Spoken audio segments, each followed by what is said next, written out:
Good morning. We are live on YouTube, but let's get live on Facebook as well. We might as well bring Twitter in here also. Let's see if we can do that. We'll bring in Twitter. We'll bring in Atlanta Falcons fans on all Falcons. Get everybody going here today on a victory Monday for the Atlanta Falcons. See if we can get going. And welcome in, everybody. This is the Falcons Podcast. It is a nice, crisp Monday morning, fall Monday morning, October 23rd in Atlanta. Falcons returning from Tampa Bay with a victory. And I'm interested to see how everybody's kind of feeling after the victory. I know there was some complaining about how the way the team played, but some people that were excited about also how the team played and the result and the standings. 4-3 is right where I had this team after 7 games en route to a 10-7 season. However, they switched. I had them beating the Commanders and losing on the road to the Buccaneers to start the season.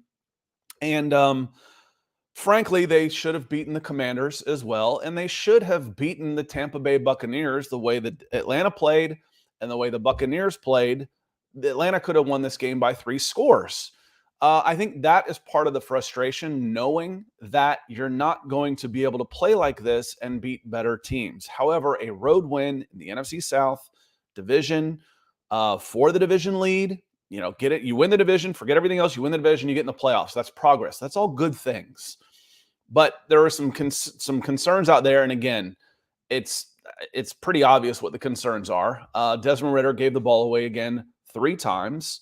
One of them on a sack fumble. Okay, that happens. Ball's taken out of his hand. One of them's on a snap. Don't know 100% whose fault that is. One of them on getting a little lackadaisical going into the end zone. Wrong hand with the ball, ease up going into the end zone. That one's pretty much inexcusable. Luckily, that's correctable, and it didn't cost the team the game. We go live every Monday morning at 9 o'clock a.m. because we like having our chat in here. So we're live on YouTube. We're live on Twitter. We're live on Facebook, youtube.com/Scott Kennedy. Atlanta Falcons fans on All Falcons on Facebook. And then All Falcons ATL on the old Twix machine. So let me say hello to everybody. And if you're watching on Twitter, say hello. This is an experiment for us. And if it seems to work out, we'll do it more. I'll put more resources into Twitter. I don't put a ton of resources into Twitter because they don't give me anything back for them. So I want to say hello to some folks. Denver Luke here says, good morning. Good morning, Denver Luke. Appreciate you coming in nice and early. Hope you had a great weekend. Michael Ranquillo coming in says, good morning, Scott, on the Falcons podcast. And he throws out a happy victory Monday. And Michael's up nice and early. He's coming in from Tucson, Arizona. John Harrell, always good to see you, my friend. Saw you in the Facebook, in the YouTube comments over the weekend. I know you're feeling good about things. Ray's Custom Kicks. That's a cool picture you got there. He says 4-3 and our defense is top tier. The defense is really good. And I can't just help but be amazed at how good they are considering the lack of pressure they get. Now, you can come in and say, well, that's part of the scheme. No, that's not part of the scheme. They're scheming away from a weakness, which is quarterback pressure. And that's a weakness for this team where they're trying to run a little cloud and drop back into coverage. But man, that's not sustainable. I do not feel like that's sustainable against top tier quarterbacks. Let's look at the teams that the Falcons have played so far. Bryce Young, Jordan Love, Jared Goff looked pretty good. Trevor Lawrence is really good. C.J. Stroud held a rookie in check. Sam Howell, Commanders, held him in check. But we're not talking about top tier quarterbacks in the NFL at this point. And then Baker Mayfield, who is kind of a journeyman to this point as well. You start going against some of the better quarterbacks in this league. You're going to have to get them under some pressure. And you've already got the coverage on the back end. That's great. Going to have to start getting them some pressure. But the defense is really, really good. The lack of pressure from a front four or anybody that can really get to them, it concerns me. They're starting to get some sacks. They had, I think, 5 2 weeks ago. Had 2 or 3 yesterday. How many did they end up with yesterday? I'll look that up here in just a moment. But they let's see, sacks by the team yesterday. I thought it was 3. Sacks. 3 sacks. Yep, it was. It was Calais Campbell, David Onyemata, and Lorenzo Carter. And I haven't seen a my guy beat your guy and get to the quarterback in any of those 8 sacks. I've seen coverage sacks on just about all 8 of them, which is great. Great coverage. But man, I want to feel some pressure. I do want to get some pressure out there. Jordan Brown coming in says, there he is. Good morning. Squeaked out a win yesterday. We should have handled the Bucs on the scoreboard. Come on, Des. We need you to protect the ball. 6 turnovers in the last 2 weeks. This team has really dominated on the field of play the last 3 games. They really have. If you look at first downs, you look at rushing yards, total yards, statistically, they have dominated. And I think they've given up 8 turnovers. That's the only, they've had to eke out 2 out of 3 wins with 8 turnovers. You look up the numbers right now. Let me see the numbers. They were, they won't be updated yet, but they were 29th, I think, in turnover differential coming into this game. Didn't get better. It was only going to get worse. So they may be last by the end of this weekend as far as turnover differential goes. Yet you're sitting there at 4-3. So you're hoping that evens out. I don't expect Desmond Ridder to fumble the ball or to be involved in 3 fumbles every single week. So 3 interceptions. Played great from the pocket, threw the ball great. Progress. Let me see if you agree with this. This is the best he's played on the road, aside from the fumbles. I know. Well, aside from that, that big iceberg, the trip was great. Aside from those 3 fumbles, he played really well. Probably the best he's played on the road, Desmond Ridder. Terry Oceanboy Martin says, what a do, Bird Gang. Good to see you, Terry. Hope you're doing well. Ray's here. Good to see you, Ray. It's been a while. Our defense is amazing. We'll be a very good football team real soon. Feels like that, doesn't it? It feels like things are starting to come together a little bit. It also, there's part of this as I'm watching this game, seeing Cordero Patterson, seeing Tyler Algier, thinking, okay, this is why I didn't necessarily want Bijan Robinson on this team. With that pick, not on the team, let me rephrase. I didn't want them to use a number 8 pick. Bijan Robinson's great. Love him. But this can be a really good offense, a really good team without Bijan Robinson because they've got the weapons in the offensive backfield. Now, that said, I think this is probably Cordero Patterson's last year with this team.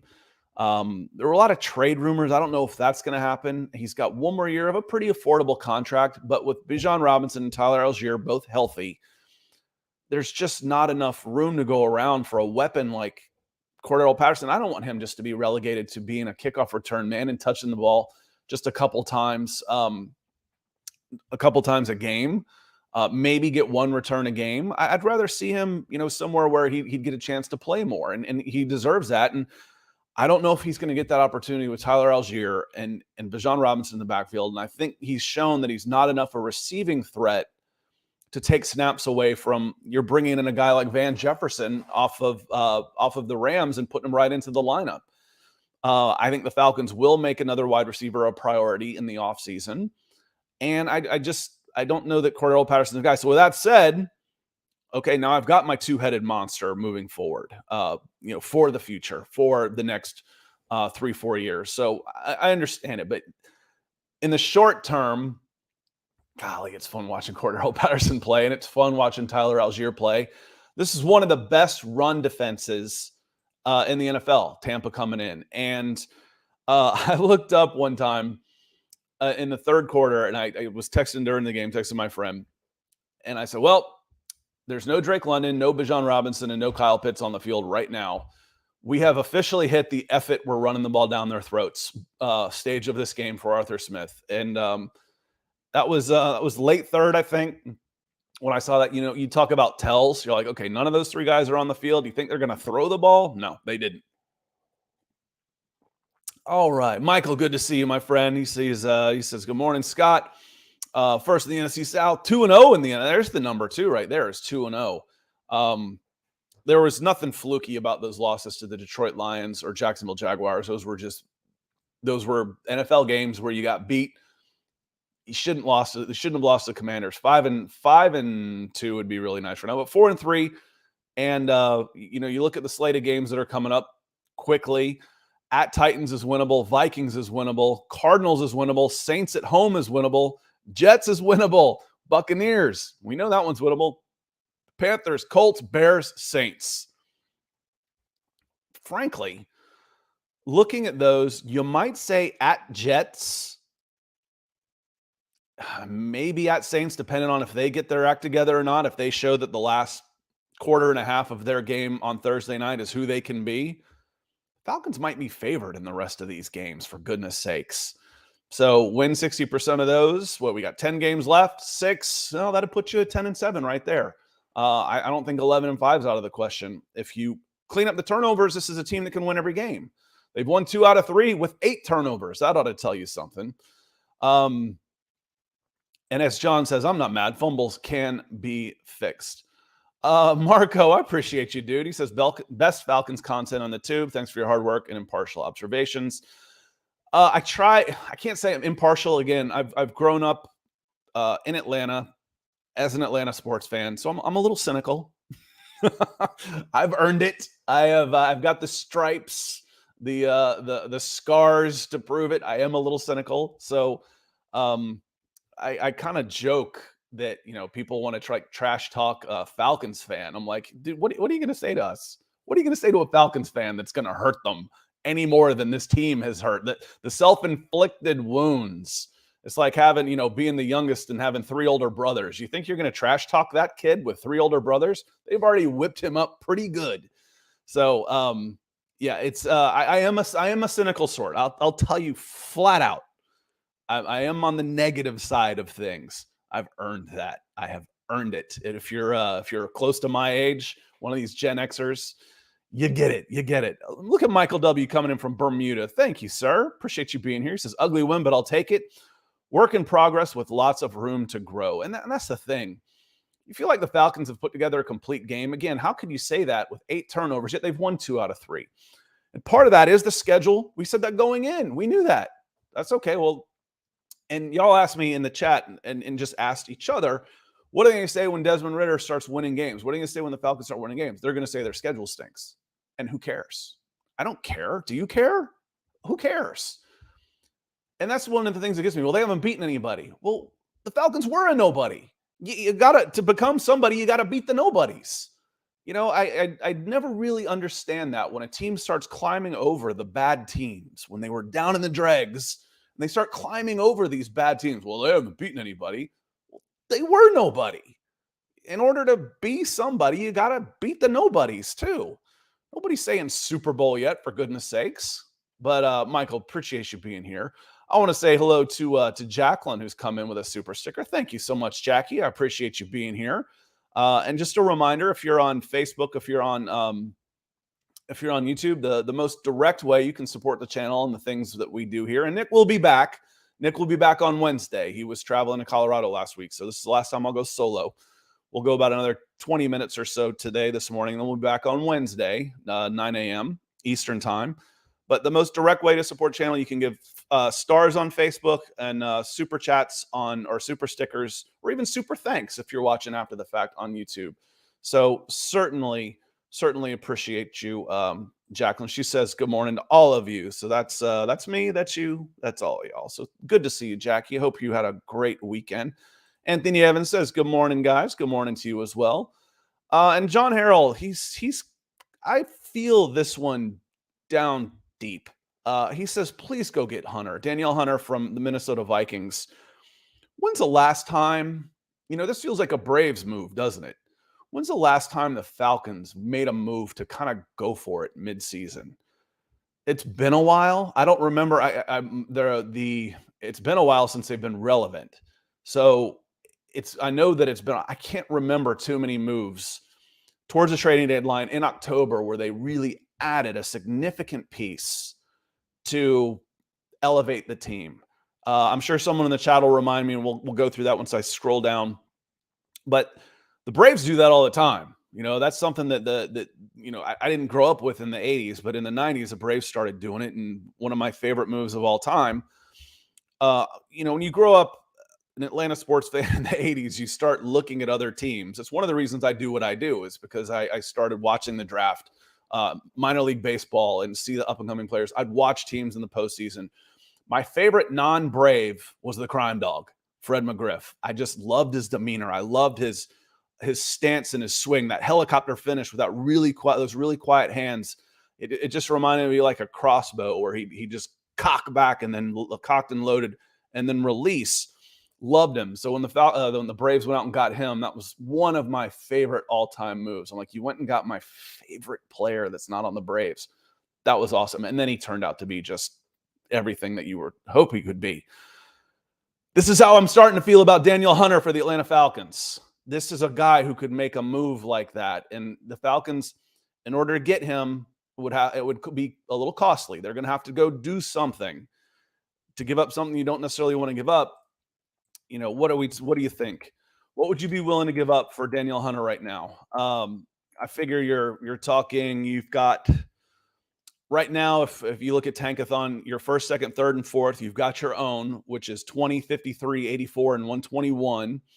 So 4 top 100 picks. You've got Jacksonville's 4th rounder, which could be as high as a 2nd round pick, I believe, if they re-sign Calvin Ridley. But frankly, since week 1, Calvin Ridley has been hot and cold with the Jaguars. It's like 100 yards, 15 yards, 15 yards, 30 yards, 35 yards, 125 yards. We'll see if they re-sign him. But, man, that would be a good one for sure. Anthony says all them red zone turnovers are killing us. Not killing, because you still won the game. Still won. Hampering for sure. That game never should have been in doubt, ever. Baker Mayfield's throwing the ball into places. The Tampa was bad yesterday, and part of that was the pressure that the Falcons put them under. Running up and down the field on them. But, man, the red zone, just bad. It was just bad. Anonymous reviewer, good to see you here. He says, Algier is more effective at hurting a defense through the course of the game. By the third quarter, Tampa Bay was bruised and scared. Bijan isn't that same threat. But that's why they would complement each other so well. And what I really like about Cordarrelle Patterson, and what I don't want him carrying the ball 15 times a game, but when you see, he runs like that blunt instrument, but he's got that wiggle too. He's got that put that foot in the ground and change and break a tackle. He's so useful as an X factor. I almost felt like at times the Falcons offense could be a little, and think of a basketball reference here. You ever hear him say, it's like, oh, they're all just waiting around for, Jordan to score. Now they weren't going to be a better team with Jordan gone, but you see a dominant scorer out there. The other team has to learn how to play when he's not there. I feel like the Falcons have forced the ball to Bijan Robinson too much early on, and he was on pace for about 300 touches. Said he wasn't feeling great, whether we don't really know what that means. Was a headache, fatigue, soreness, all those things we worry about running backs into the ground, no pun intended. That, having some time off might not be the worst thing in the world, especially when you got a healthy Cordarrelle Patterson and Tyler Algier. AR, the anonymous reviewer, thank you so much for your super chat. I certainly appreciate the support that you have shown for the show. Mark Schrader, good morning, Scott. Good to see you. Hope you're out doing well out in Texas. It is great to see you. And as Mario says, we got to start scoring touchdowns in the red zone, even field goals.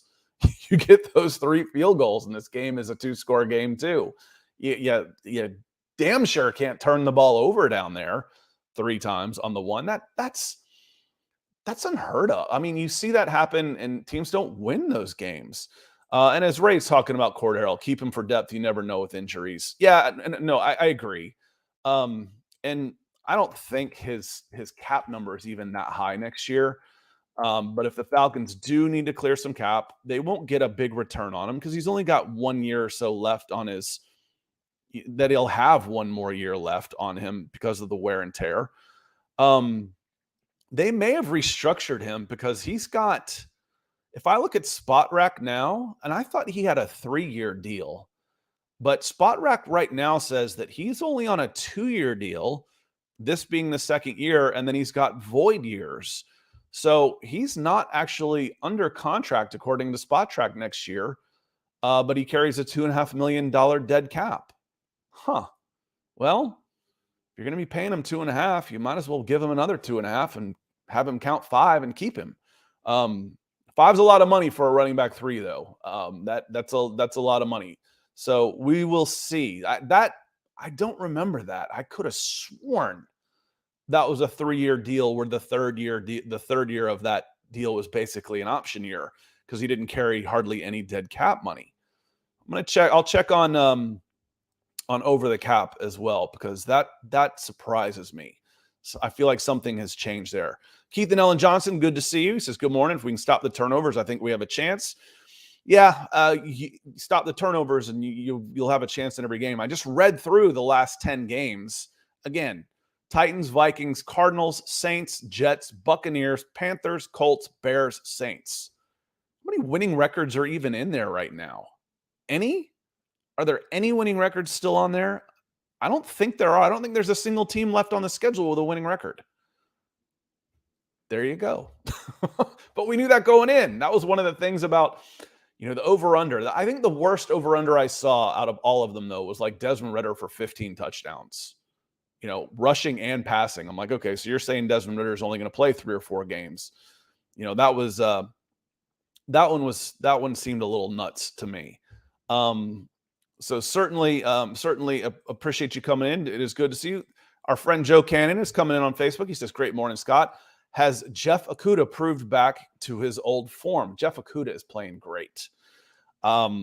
This is one of the problems you were hoping the Falcons would have. He'll be a free agent at the end of the season. What are you going to do with Jeff Okudah? Bud Dupree is the same way.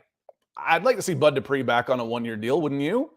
Does Calais Campbell want to play another year? Those guys are really, really playing well, and they wouldn't be overly expensive. If someone else wants to come in and give them a giant contract, you should be able to get a comp pick on that, depending on how active the Falcons would be in free agency. And we'll see. They might have some holes to fill with some of those 1-year guys on the backside, but the offense is pretty well taken care of. The offense is pretty well locked up contract-wise. So, any defensive fills you need to have, you can start sorting some of those in the draft. You can have some of the young guys come up. But Jeff Okudah is earning himself some money. Will that be with the Falcons next year or not? We'll see. But he's definitely playing well and earning himself some money. Rio, Deshaun Alexander-Smith says, good morning, Falcon flock. This Ritter train is crazy, but in the pocket as a quarterback, he's way better than he was at the start of the season. He's getting better. He is, and I think part of the frustration there is a lot of saying, well, why didn't he play more last year? Oh, we were 1 game away from a playoff berth. Like, you were 2 games under 500.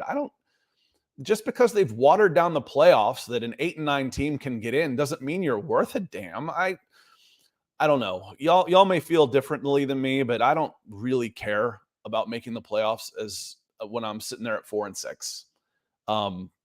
If you're 2 games under 500, you're not a very good team. Oh, well, Scott, what about the New York Giants at 9-7 going in and winning everything? Yeah, that's one. And that's one of the reasons I'm not a huge playoff fan, especially in baseball. But does anybody disagree that Desmond Ridder should have been playing earlier? He wasn't ready. So what? How many new players are here? I've said before, you owe it to the veterans on this team to not tank a season because of, you're breaking in a quarterback. How many of those guys from the last 2 years are even still there? There's only a few there. And with those, I think they'd understand, listen, we're not going to be very good anyway. Now, this is a good team. This Atlanta Falcons team is a good team. They're sitting there at 4-3, and they've won 2 out of their last 3 with 8 turnovers. That's you've got to be a good team to be able to do that. They're not playing to their full potential right now, but the guys that signed on to this team, the guys that you brought in, you do owe it to them. You brought them in to be an up and coming, a playoff team. We're done. I won't say you're done rebuilding, but you're out of cap hell. We want to win now. We think we can be competitive. But yeah, I wish Ritter would have played more. Jeff is a really great trade. Jeff Okudah, amazing trade. Fifth, I think it was a 5th round. God, I'm getting confused. I want to say like 5th-year deal, 5th-year option on the contract. Yes, that's different. A 5th round pick, and Detroit picked up most of the money on it. Wow. Yeah, that was a pretty good deal. Thanks, Terry. Thank you, sir. Let me see here. I want to scroll down here as we start getting into El Catecas Campa. He says we're all on the negative side. Yeah, that's part of it. Brad Clark says the defense is doing great. We had 3 turnovers in the red zone and still won. That's incredible. And think of the loss. The scoring defense is the total yards on defense is top 5, I think, right in that neighborhood after this week. Scoring defense isn't quite there. Well, they've been put in crappy situations. Think of that Washington game. Turnovers, the punt return. Those are all points against that are going against the scoring on the defense. This defense has been absolutely terrific. Anthony Evans Sr. talks about a game we will not mention. Breon Green, good to see you here. He says, Joe Cannon need a few more games of this and him staying healthy. And I'd say he's back to his old form, talking about Okudah in there. Okudah, I don't know that he's had really old form with Detroit. He played a few games here and there where he was pretty good, but the injuries got to him. I think what he's starting to do is starting to look like the corner that the Detroit Lions thought they were going to get with that number 3 pick. And if he finishes at that level, he's going to be an eight-figure corner. Now, what I mean by that is 10 million plus on an annual deal. Will he get that kind of money? One one season, I would want to see more from a guy. But, how about a $7 million prove-it deal? Or, hey, how about a 3-year, $30 million deal with 15 guaranteed? That would give you 7.5 to 9 a year until year 3, and then we could restructure. Then we could talk about that. So you might see something like that. Never believe the dollar signs you see in a contract, because just look at the guaranteed money and then look at the length. That gives you a much better idea of where that contract's actually worth. Let me see. Atlanta Dog 88. Good to see you here as well. Appreciate you coming in. That one Falcons fan coming in. He's that one. He says this was not a good win. Ritter had 6 turnovers in the last 2 games, 3 interceptions, 3 fumbles lost. Defense and Koo are the real ones. Trade a 2nd and a 4th for Hunter. I would say that because of Desmond Ridder playing like that and giving the ball away 6 times and 3 times in the last game, this was an excellent team win when they were able to pick him up and still get the win despite him playing like that. I would consider that an excellent win. Is it sustainable? No, it's not. But you're fortunate to come away from Tampa with a W. That's a good thing. Is it encouraging to say, if we play like that all the time, are you going to keep winning? No, you can't. You can't give the ball away 3 times a game and continue winning. So I think that might be the point you're trying to make, and I would absolutely agree with you on. I would consider this a really good win because you're fortunate, and it's a great team win because your special teams and your defense kept you in the game. And then there were some really good individual performances too. The running game, the offensive line played well. Kyle Pitts looks really good. He's making some really nice catches, catching the ball in stride and running. That run after the catch, the yards after the catch, is something I've been looking forward to seeing since he was drafted. Jerome coming in here, he says AJ and Okudah locked it down after halftime. Let me see here. And Cadillac 019 says, I'm just tuning in if it's been addressed. Why are we giving Ritter and Arthur Smith so much hell? Ritter mistakes are rookie mistakes. I say he's easily proven he can lead a team. He needs reps. Again, and I would agree with you on some of this. My best friend just cannot stand Arthur Smith. Says he's ultra conservative. I'm like, dude, it was the end of the day. The one of the last drives, the Falcons, if they get a first down, they could put the thing away, but they run the ball 3 straight times and punt. We've all grown up with the Falcons. We know what that means. That means the other team's going to get it and go down and score, and the Falcons are going to lose.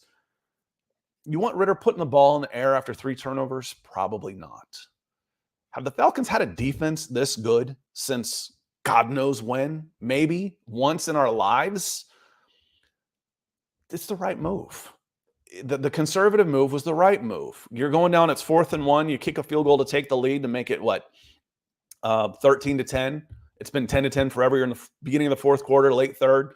Kick the field goal, man. Take the lead. Trust your defense. They're playing great. Conservative was the right call, was the right way to go with this game. I will absolutely back Arthur Smith on that one for this one. But people are frustrated, and they're always going to get crap on this. And as he said, how many of those fumbles were on Ritter? At least one, for sure, maybe two, with that snap. So, but at least one for sure. Anthony Evans says Tennessee and Minnesota are going to be tough in the Saints rivalry, but I think we can win this division, still beat our division opponents. Talking about the rest of the schedule, yeah, I'm not saying they're going to win, 10 in a row, but I think they will be favored or no more than 2 or 3 on either end of it in the next 10 games. They might be underdogs. The Falcons might be underdogs in 2 or 3 games out of the next 10. That's 7-3 if you lose all those 3. You win one and maybe lose one you're not supposed to, you're still looking at 7-3. You're looking at 11-5. You're not going to do that giving the ball away 3 times a game, though. That's got to get cleaned up. That absolutely has to get cleaned up. Let me see. This looks like a newer name. Lee Payne Lewis Jr. says, regardless of our record at season end, it's time to move on for Smith or give up play calling. I get this too. This is a very common sentiment from Falcons fans right now. And I understand where you're coming from on this, but I start thinking, okay, you're often, the 3 years that they've had Arthur Smith, year one, offensive line was playing horribly. You've got an aging Matt Ryan, and they were okay. Last year, Marcus Mariota is your quarterback, and you're rebuilding your offensive line. Offensive line played well. You turned into a run-first team. Marcus Mariota is your quarterback.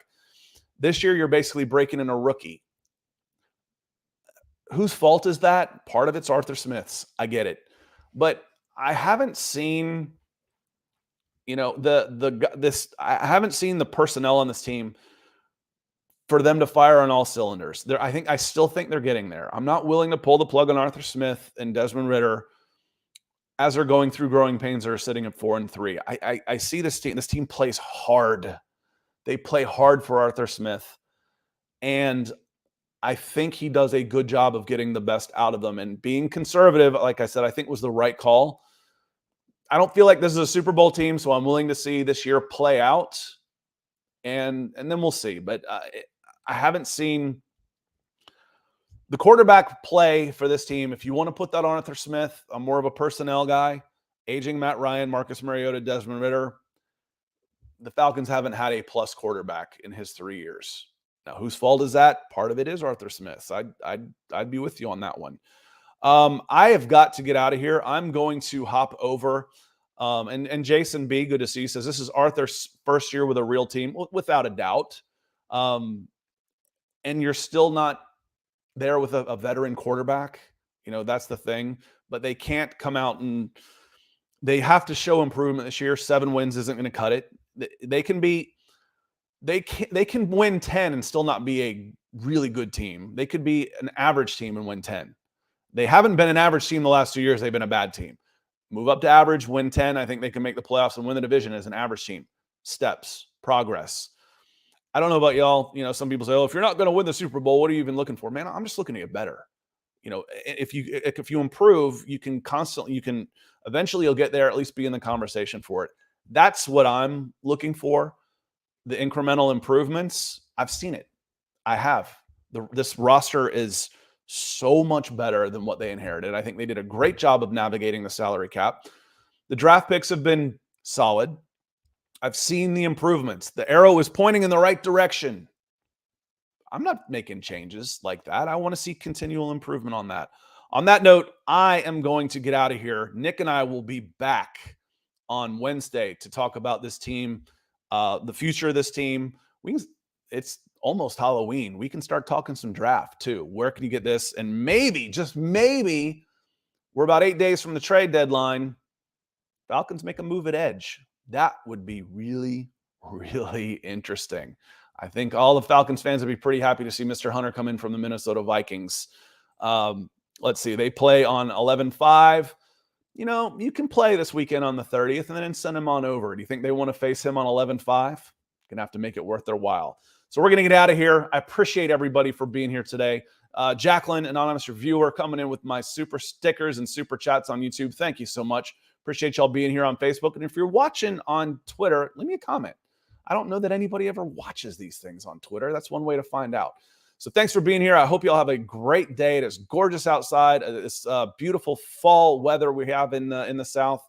I will see you on Wednesday. So until then, leave a like, share, subscribe, leave a comment after the fact. Y'all know I'm going to answer any questions or have any feedback that you have. Scott, you're a moron. Yeah, not that. That doesn't do anybody any good. But why do you think this or why do you think that? I love the interaction with y'all. Certainly appreciate y'all being here. Real quick, Chase Young or Daniel Hunter? I want Hunter. Much more production. That's where I want to go with that one. I want someone who with less volatility. I want Hunter on that one. On that note, we're out of here. I will see y'all on Wednesday. Thanks for being here, everybody. Have a great Monday afternoon.